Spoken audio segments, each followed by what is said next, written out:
प्रखंड हो या जिला बबुआन सही ना। जी हाँ, नमस्कार दोस्तों। आज भोजपुरी के पावर स्टार पवन सिंह की सूर्यवंशम मूवी का एक बहुत ही सुपरहिट गाना रिलीज किया गया है, जिस सॉन्ग का नाम है प्रखंड हो या जिला खाली बबुआने से हिला। दोस्तों, इस सॉन्ग को गाए हैं भोजपुरी के पावर स्टार पवन सिंह और शिल्पी राज ने।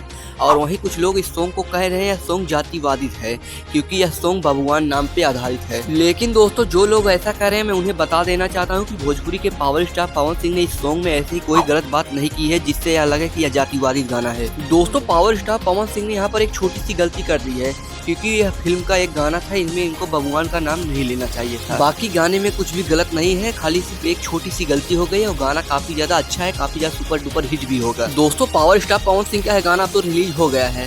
अब वहीं कुछ लोग आकर कहेंगे कि पावर स्टार पवन सिंह ने इस सॉन्ग को चोरी करके गा दिया है, क्योंकि दोस्तों भोजपुरी के पावर स्टार पवन सिंह के इस सॉन्ग को गाने से पहले भी कई छोटे सिंगरों ने इस गाने को गा दिए हैं। लेकिन दोस्तों, भोजपुरी के पावर स्टार पवन सिंह को इस सॉन्ग को जिसने गाया था उनसे पूछ करके ही इस गाने को गाया गया है। लेकिन ये लाइनें पावर स्टार पवन सिंह के उस सॉन्ग से काफी ज्यादा अलग है। वैसे दोस्तों, आपको यह सॉन्ग कैसा लगा हमें कमेंट करके जरूर बताइएगा और साथ ही चैनल को सब्सक्राइब भी कर लीजिएगा। मिलते हैं अगले वीडियो, तब तक के लिए धन्यवाद।